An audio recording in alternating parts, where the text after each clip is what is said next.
in Zim, there's a new thing, bruh, there's a new thing. They're using muti, mushonga in Shona. It's mushonga, it's muti. If you're in Harare, do not talk to random strangers. Like, people are just trying to create like small talk and dumb conversations. Don't entertain it. They're using that muti on you when you are busy talking to them, and this is how they steal your money.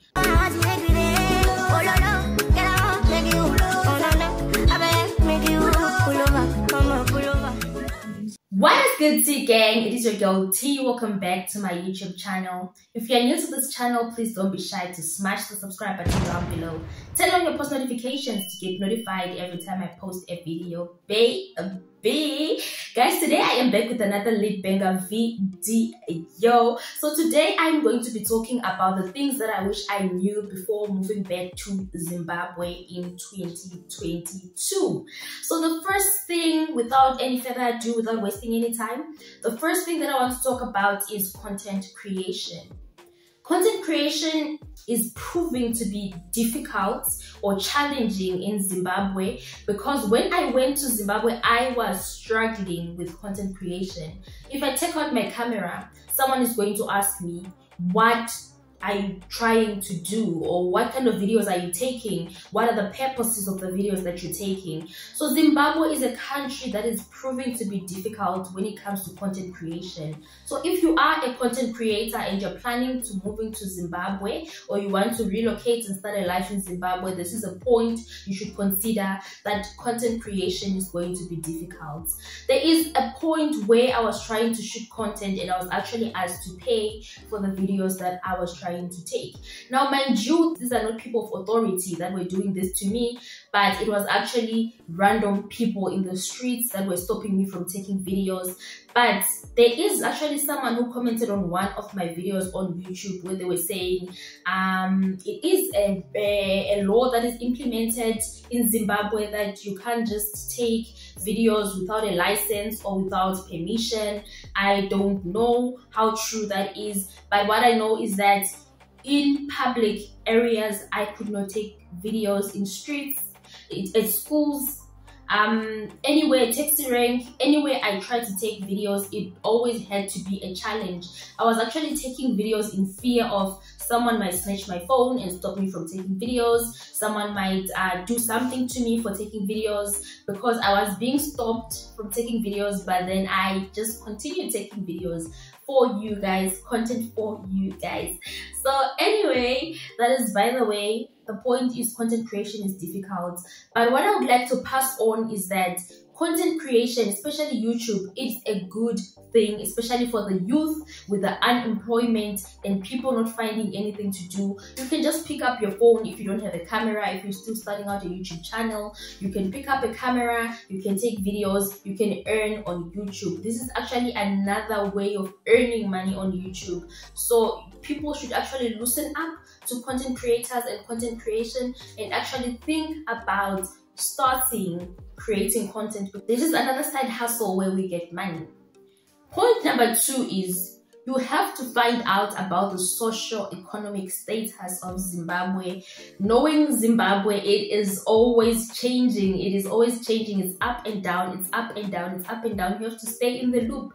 So if you're trying to relocate to Zimbabwe, or you want to start a life in Zimbabwe, find out about the socio-economic status in Zimbabwe at that moment.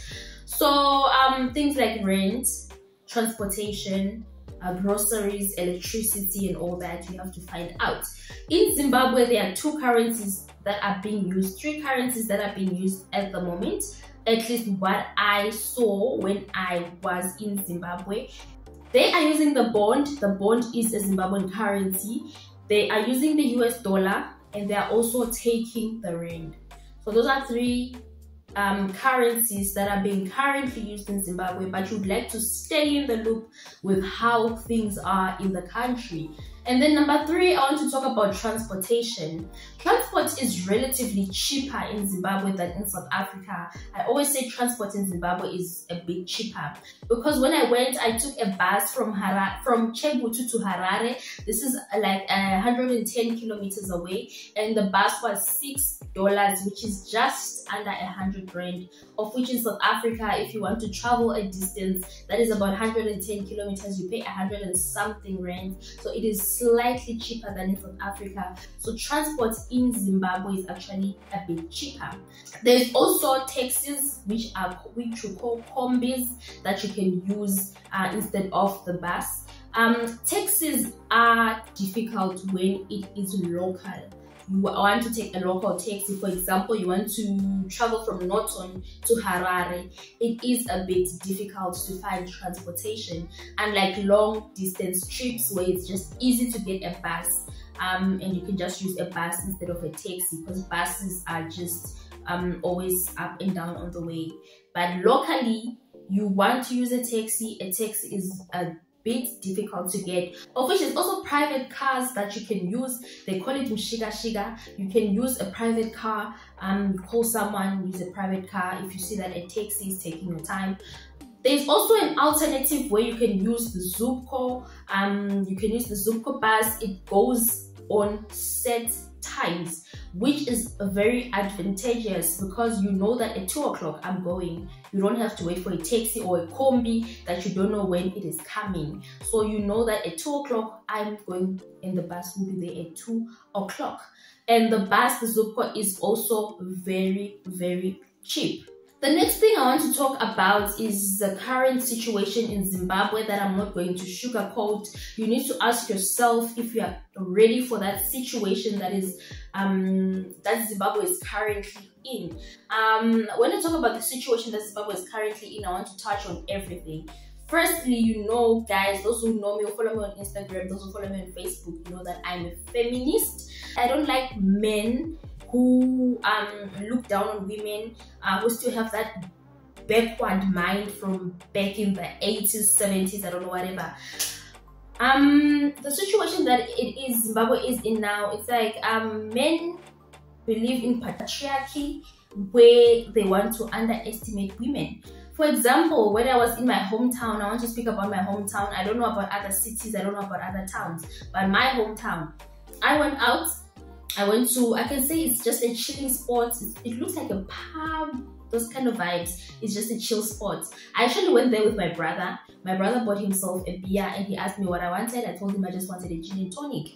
Gin and tonic is my favorite bev, by the way. I got myself a gin and tonic. I was just drinking. My brother sat over there at the couches. I was just sitting at the, you know, those chairs next to the bartender, just watching, you know, there was a soccer match playing. This man walked up to me and he told me that he said hi. He was actually trying to create conversation. So when I'm not interested, I'm very cold. So I was very cold to him.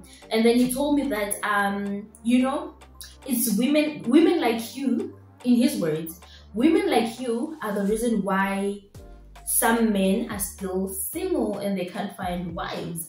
And I was like, what the heck, my guy? What the heck are you saying? But this is not the lifestyle that a woman should be living. Mind you, I don't know him. He doesn't know me. He just saw me in a pub drinking my gin and tonic in peace. I'm not wearing inappropriately. I'm wearing a jean and a nice t-shirt. I'm not wearing inappropriately. I'm not wearing revealing clothing. I'm not drunk, dancing on top of tables. I'm just having my one gin and tonic in peace. And he comes to disturb my peace and start telling me stupid things. So this is some of the things you need to be ready for as a woman, especially if you're a feminist. You're not used to these things. You know, it's like some men's minds are still way back. I think compared to South Africa, the men here, they've actually adjusted to the modern days. But in Zim, most men are still stuck in the past. So you need to think about that.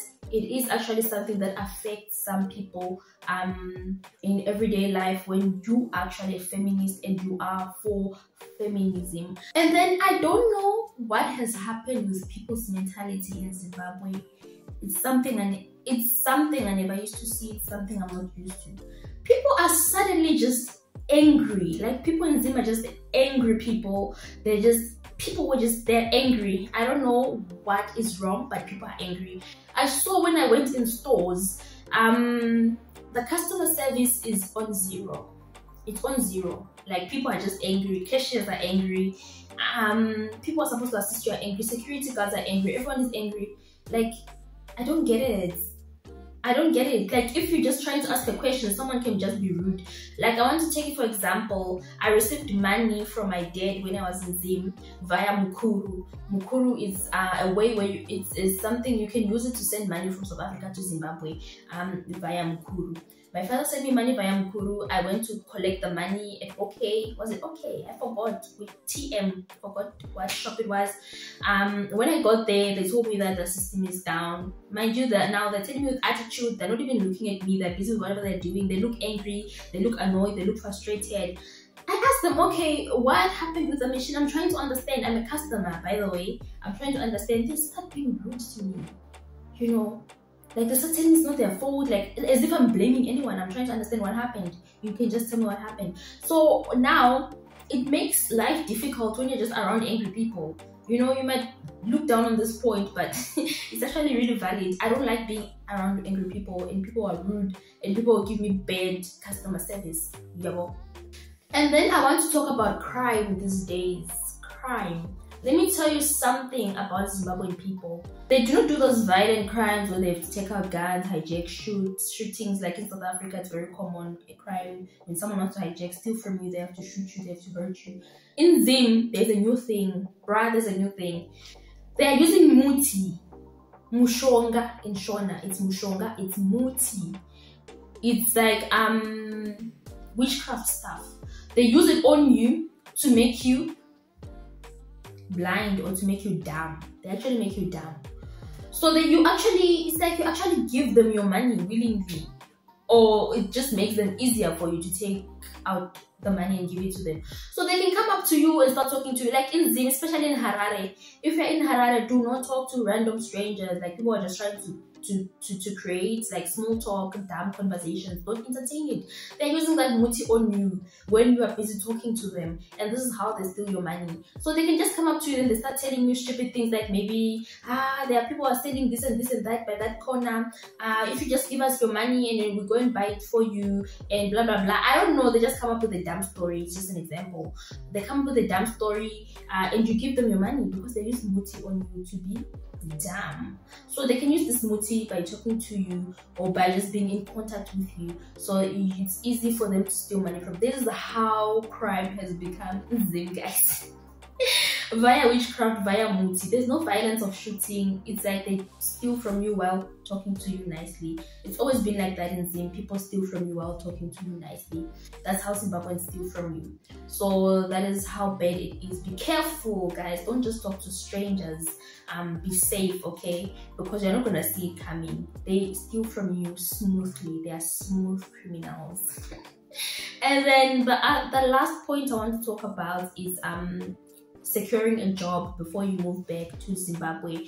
It is quite difficult getting a job in Zimbabwe. Don't think that you have a qualification, maybe you qualified in South Africa. You think, okay, I have a degree from South Africa. When I go back home, it's just gonna be easy for me to get a job. I'm just gonna look for a job, and then in a month or two, I'll be having a job. Do not think like that. Do secure a job when you are still in South Africa before you move to Zimbabwe, and then you actually go when you've secured the job, because employment is very, very difficult and you need to secure a job first before you go. And the economy is very bad. If you go there without a job, how are you going to sustain yourself for the months that you're going to be seeking employment? So you have to look for a job first, secure a job. Mostly in Zim, most people now are just into entrepreneurship due to the hardships of the country. So many unemployed graduates, people who graduated in the country that are not employed. So do secure a job before you move to Zimbabwe. And the last thing in a positive light that I want to say before I close the video is I actually loved the development in Zimbabwe that I saw when it comes to infrastructure. I saw at the border post, Beitbridge border post, they changed a lot there at the Beitbridge border post. It's actually very nice. It's presentable. I loved the whole new thing that they did there at the border. I think you guys saw it in my previous videos where I shot videos going to Zimbabwe. It never used to be like that. It's actually very nice now, and I would like to say that is very nice of them. And they're actually fixing the road from Bait Bridge, the road that you use via Zhishavane, Gweru, they are fixing that road, and that is very, very nice in positive light. Anyway guys, if you enjoyed this video, please give it a thumbs up, share it with your family and friends, and I will see you guys in my next video. Guys, we're almost at 3K subscribers. Please keep those subscriptions coming. I'm under 60 subscribers away from 3K. Please take me to 3K subscribers, and I'll see you guys in my next video. Bye.